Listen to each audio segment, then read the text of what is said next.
Thank you, Chair. So the Public Accounts Committee recently said it would be very challenging to meet the government's aim of an 80% employment rate. So given the budget that the department has, do you think the 80% employment rate is feasible and or achievable? Well, it's definitely a stretching target, but I'm not in, to state the obvious, I'm not in politics to be coasting along, you know?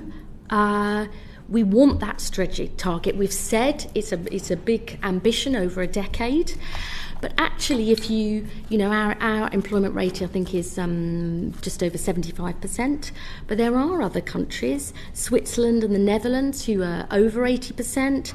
Japan I think is just under 80%, Germany 78%. So we do want to be up there with the best. I don't think it's acceptable that our employment rate has not got back to pre-pandemic levels. We're the only country in the G7 where that hasn't happened. And, if you look back at the original Beveridge report, Beveridge said social security alone would never be enough to give people a good life. It needed to be combined with full and fulfilling employment, those are my words, not his, and an NHS that's as much about rehabilitation as cure. Now, actually, those principles remain true today. So it is stretching, and it should be, because people deserve a chance to work. And actually, we have seen in the 1 year since this government was elected, 500,000 more people in employment. That is, the employment rate has gone up. Economic inactivity has come down by 300,000. We've created 380,000 more jobs. There is a long way to go, but we have set our job centres new metrics. Yeah. It's a complete change for our job centres.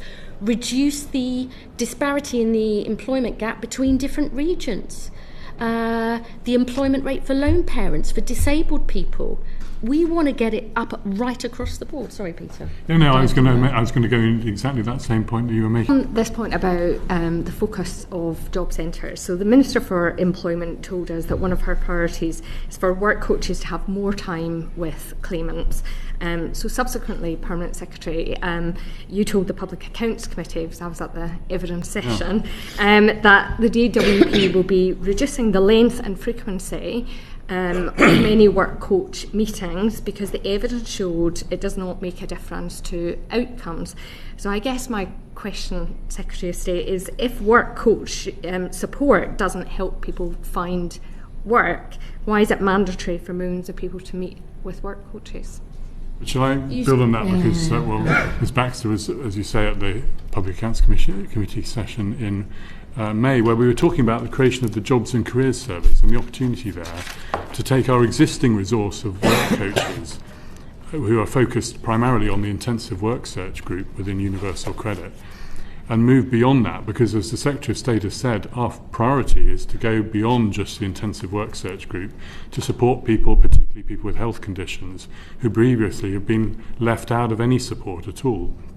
So what we've been doing as part of the Job Centre Activity Review is try to work out where we can best deploy our work coach resource so that those people for whom that resource could be more closely targeted enables us to free up resource for those groups who currently don't get it at all. So some of the things we're doing have been to reduce some support where it's been less needed, but that's to free up resource elsewhere, and 1,000 work coaches are being released to support people on the Universal Credit Health journey as part of this programme. So that's where it's going. It's to support additional support elsewhere. I was again at the Public Accounts Committee on Monday, and the Chair was asking me again about this, particularly it's the claimant commitment review, claimant commitment stage, where we've reduced from 50 minutes below that.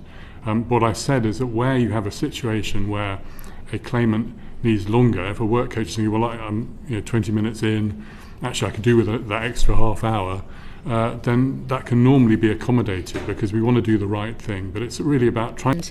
We found that just by calling, asking if they wanted to come in for a meeting, we got 3% more people into work. Now, 3% sounds small, but of 2.8 million people currently out of work due to long-term sickness, that's really, really good. But even better than that, 3% more in work, but mental well-being improved. We were actually, some of them referring them on to mental health services. Financially better off because we referred people to debt advice to get the finances back on track. So we've got a resource. The resources aren't infinite.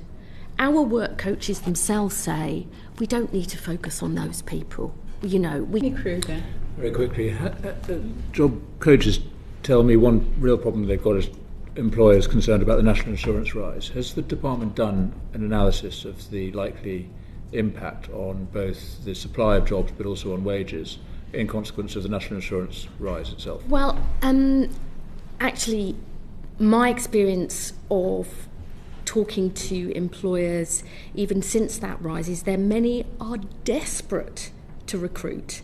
They've got jobs that they really need skills for. We've got people who are out of work who we need to get those skills. So, as I said earlier, we want to make sure that we much better match the needs of employers with the right people who are coming through from us. And actually, I know that businesses are under a lot of pressure, but actually the ones that I've spoken to are still much more likely to talk about the challenges of recruiting, not that they are not recruiting at all. They are desperate to get people to work in those, particularly in those growth sectors that the government is funding. I just asked the Permanent Secretary what work the department has done to assess the impact of the national insurance rise on the jobs market. Those assessments are done by the ABR and they were published alongside those fiscal statements in the normal way.